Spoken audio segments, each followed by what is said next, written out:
তার সৃষ্টি করা এক পকেট দল, টোকাই দিনে যে দল করেছিল এনসিপি, সেই দলের মিটিং শেষে তারা সেখানে গন্ডগোল করে। বেঙ্গলি ম্যাট্রিমনিতে পাওয়া যায় সব থেকে বেশি চয়েস। বেঙ্গলি ম্যাট্রিমনি অনেক সম্পর্ক তৈরি করেছে। তাহলে আর কি চাই? বাঙালিদের number one choice Bengali matrimony. গুলিতে এই পর্যন্ত 15 জন আহত এবং তার মধ্যে 7 জন নিহত। আবার কেউ কেউ বলছে 13 জন নিহত।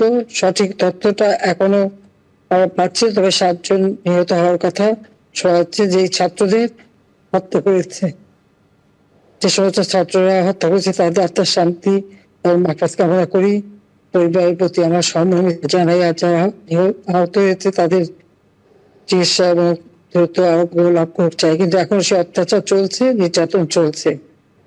এবং আজকে গোপালগঞ্জে যে তার যে ন্যাক্কারজনক ঘটনা ঘটালো, তো এদের কারণে আজকে প্রায় 7টা প্রাণ ঝরে গেল। এবং আরো যারা আহত তাদের অবস্থা খুব আশঙ্কাজনক। ধারণা করা হচ্ছে যে 15 জনের মতো বোধহয় মৃত্যুবরণ করবে। আমি তীব্র প্রতিবাদ জানাচ্ছি। আমি এই হত্যাকাণ্ডের তীব্র প্রতিবাদ জানাই এবং সারা দেশের মানুষকে আমি প্রতিবাদ করবার জন্য এবং প্রতিরোধ গড়ে তোলার জন্য আমি আহ্বান জানাচ্ছি।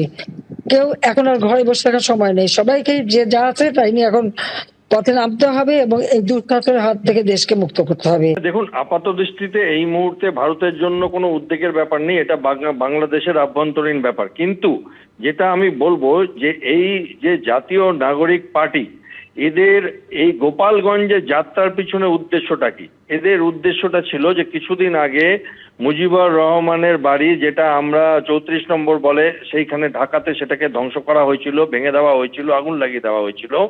এবং এইবার এই গ্রামে টুঙ্গিপাড়া, যেটা আমাদের বলছিলেন অর্ণব, সেইখানে ওনার কবর এবং ওনার স্মৃতিসৌধ এবং ওনার বাবা মারও মানে একসাথেই জায়গাটা আছে ওখানে, তো এই শেষ জায়গা। এবং সেইখানে ওরা এই যে আহ্বানটা ডাক দিয়েছিল 1 বছর পূর্ণ হওয়ার, এটা একটা বলা যেতে পারে উস্কানি ছিল। এবং এই উস্কানির জবাব আওয়ামী লীগ দিয়েছে, যেটাতে একদিক থেকে আপাত দৃষ্টিতে ইতিবাচক, যে বাংলাদেশে এখনো সম্পূর্ণরূপে যে অশুভ শক্তি এখন বাংলাদেশে বিরাজ করছে, যারা ভারতের বিরোধিতা করছে এবং থেকে থেকে চিকেন নেক এবং 7 সিস্টারের কথা বলছে, প্রধান উপদেষ্টা থেকে এই পার্টিটির যে নাগরিক পার্টি, জাতীয় নাগরিক পার্টি, তাদের বড় বড় নেতারা তাদেরকে একটা জবাব দিয়েছে বাংলাদেশেরই স্থানীয় মানুষরা, যে এইভাবে স্বেচ্ছাচারিতা চলবে না। যেটা একদিক দিয়ে ভালো, কারণ এই পার্টিটি দেখা যাচ্ছে এদের মেইন এজেন্ডা হচ্ছে ভারত বিরোধিতা, পাকিস্তান প্রেম, চীন প্রেম, এবং কোনো রকম ভাবে আর কি, যেভাবে আর কি হোক, বাংলাদেশকে একটা অশান্তির জায়গায় নিয়ে যাওয়ার, আরেকটা আফগানিস্তান, সিরিয়া বা পাকিস্তান বানাবার। এবার সেইখানে বাংলাদেশের যারা একটু সুবুদ্ধি সম্পন্ন মানুষ আছে, তারা এই উস্কানির জবাব দিয়েছে। এবং দেখা গেছে এদের বড় বড় যারা নেতা আছে, নাহিদ ইসলাম, সার্জিবিরা পালিয়ে বেড়াচ্ছে, যারা বড় বড় কথা বলছিল। এদের মধ্যে কিছু ভারতেরও একটা ম্যাপ দিয়েছিল, বৃহত্তর বাংলাদেশ বলে, যেতে ভারতের অনেক অঙ্গ দেখিয়েছিল।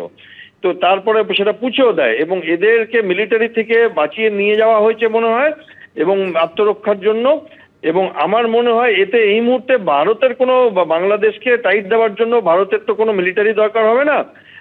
ভারতের মানে ছোটখাটো অ্যাকশন নিলেই হয়ে যাবে। কিন্তু বাংলাদেশের এই যে এখন একটা নেতিবাচক সরকার চলছিল, যারা জেলখানা থেকে বড় বড় টেররিস্ট লিডারকে ছেড়ে দিয়েছিল, উলফাদের আশকারা দিচ্ছিল, ফাঁসির আসামিদের ছেড়ে দিচ্ছিল, সেইখান থেকে একটা ভালো দিক দেখা যাচ্ছে।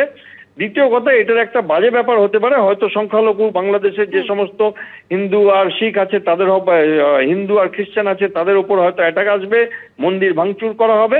বাট ভারত তো আস্তে আস্তে বাংলাদেশের উপর মানে বাংলাদেশের উপর শক্ত পদক্ষেপ নিয়েছে ইকোনমিক ভাবে। মিলিটারি বাংলাদেশের জন্য আমাদের ভারতের খরচা করবার প্রয়োজন নাই। আমার মনে হয় এটা দেখা যাক যে এই জায়গাটা কোথায় হবে।